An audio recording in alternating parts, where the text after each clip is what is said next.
So 16% American যারা তাদের main focus হচ্ছে আপনার ফাইন্যান্সিয়াল গোল, যেটা 2025-এ তারা আইদার সেভিংস অথবা রিটায়ারমেন্ট, ইনভেস্টিং ইন রিটায়ারমেন্ট এ তারা মানি মেক করতে চায় এবং দীর্ঘমেয়াদে তারা ইনভেস্ট করতে চায়। তো আপনারা জানেন যে মিলেনিয়াম জেনারেশন, যেটাকে আমরা বলি 29 থেকে 44, আম, এবং তাদের যে ইনভেস্টমেন্ট আন্ডারস্ট্যান্ডিং সেটা এ ধরনেরই। হ্যাঁ, তারপর আপনারা জানেন যে জেন জি, যেটাকে 18 থেকে 28 বছরের যে জেনারেশনটা, তারাও একই ধরনের ইনভেস্টমেন্ট করতে আগ্রহী। আর আপনার জেনারেশন এক্স, যেটাকে বলি আমরা 45 থেকে 60, তারাও সেম ইনভেস্টমেন্ট, এবং তাদের পার্সেন্টেজটাও প্রায় অলমোস্ট 17%। তাদের focused on investment and retirement savings. এবং মিলেনিয়াম বা আপনার বেবি বুমার, যেটা 61 থেকে 79, সেই জেনারেশনেরও 40% তারা সিমিলার প্রায়োরিটি ইনভেস্টমেন্ট ক্ষেত্রে এবং রিটায়ারমেন্টের ক্ষেত্রে। তো দেখা যাচ্ছে যে আপনার সবচেয়ে মিলেনিয়াম যে জেনারেশনটা আছে তাদের মধ্যে হাইয়েস্ট সেভিংস অ্যান্ড ইনভেস্টিং ছিল, এটা 18%-এর মতো। আম, তো বিভিন্ন জেনারেশনের যদি ইনভেস্টমেন্ট যে আছে, যে পার্সেন্টেজটা আছে, তারা কি পরিমাণ ইনভেস্ট এবং রিটায়ারমেন্ট ফান্ডে রাখতে চায়, তাদের ক্ষেত্রে সবচেয়ে মিলেনিয়ামরাই এগিয়ে ছিল আসলে। আম, তো এখন তো যে যে জেনারেশনে হোক না কেন, আপনার তার মূল ফোকাসটা হচ্ছে আপনার ইনভেস্টিং গোলটাকে রিয়েলিটিতে আনা। এবং সেটা কিভাবে সম্ভব? আপনি যদি শুরু করতে চান ইনভেস্টমেন্ট গোল বা wealth formulation, for personal wealth formulation, এবং কিভাবে wealth creating wealth through investing, মানে কিভাবে ইনভেস্টমেন্টের মাধ্যমে আপনি ওয়েলথ ক্রিয়েট করতে চান, সেই ক্ষেত্রে আহ, সবচেয়ে বেস্ট ওয়ে হচ্ছে আপনার স্টক মার্কেটে ইনভেস্টমেন্ট, যেটাতে S&P 500-এ ইন্ডেক্সে আপনারা ইনভেস্ট করতে পারেন। That has a very good, মানে অ্যানুয়ালি অ্যাভারেজে 10% গ্রোথ রেট আপনি পাবেন। এবং এটা প্রতি বছর এটা অ্যাড আপ হয়ে আপনার আহ, অনেকটা মাল্টি মাল্টিপল রোল প্লে করে অ্যাকচুয়ালি। সো ধরুন আপনি $200 প্রতি মাসে ইনভেস্ট করছেন। হুম, তো সেক্ষেত্রে এই ইনভেস্টমেন্টটা যদি 10% হারে আপনি এটাকে গ্রোথ করতে সহায়তা করেন, বা এটাকে নার্সিং করেন, যে এটা 10% গ্রোথ প্রতি বছর, তাহলে দেখা যাবে যে একটা বছরে আপনার এটার সাথে প্রায় $20 মতো আরো, $40 মতো আরো অ্যাড হবে, তাই না? $200 ইয়ে। সো দেখা যাচ্ছে পরের বছরে আপনার $240 এটা চলে আসলো। এরপরে নেক্সট ইয়ারে আপনার সেই একই $240 এবং সাথে আরো আপনার আহ, যে $200 ইয়ে করলেন, এটা $440 মতো ইনভেস্টমেন্ট কি হচ্ছে।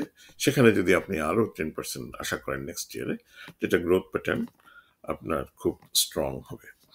তো সেক্ষেত্রে আপনার যদি এই ধারা বজায় রাখে, আপনি 40 বছর এটা ইনভেস্টমেন্টটাকে বজায় রাখেন, তাইলে আহ, সেই ইনভেস্টমেন্ট, বা আপনি যদি একটা নতুন একটা মানি $2,400 ইনভেস্টমেন্ট করেন 10% রেটে, সেটা ওয়ার্থ বা ভ্যালু দাঁড়াবে 40 বছর বয়সে, বলে ম্যাচুরিটিতে, $1,08,622।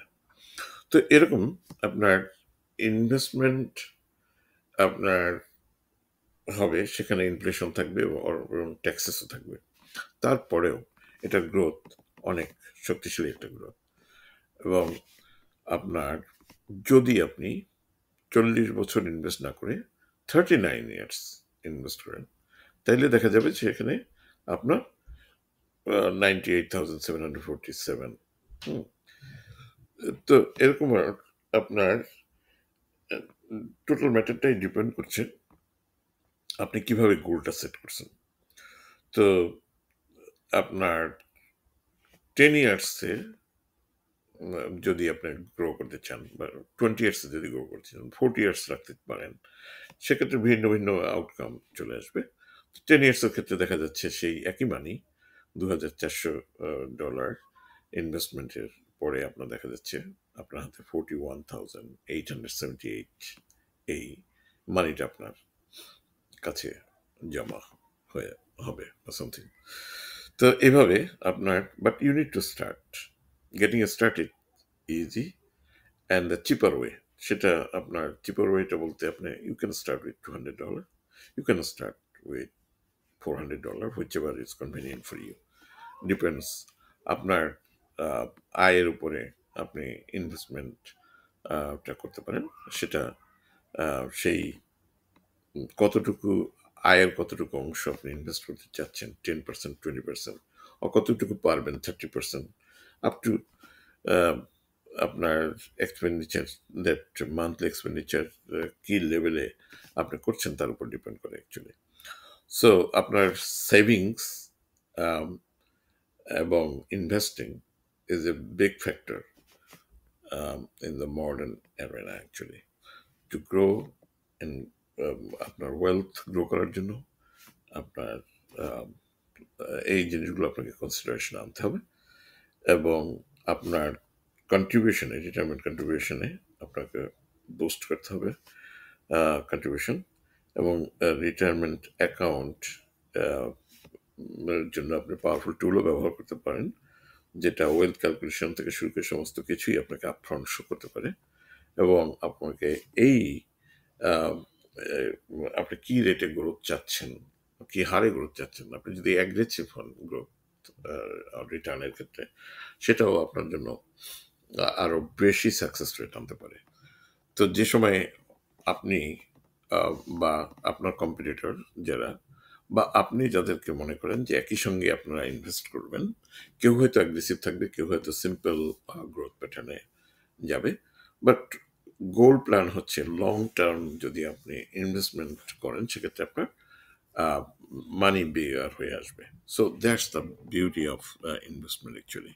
দ্য মোর ইউ টাইম, এখানে টাইম একটা ফ্যাক্টর, মানে যত ইনভেস্টমেন্টে যত টাইম দেবেন, যত সময় দেবেন, সেই সময়গুলো আপনার রিটার্নটা বড় হয়ে আসবে।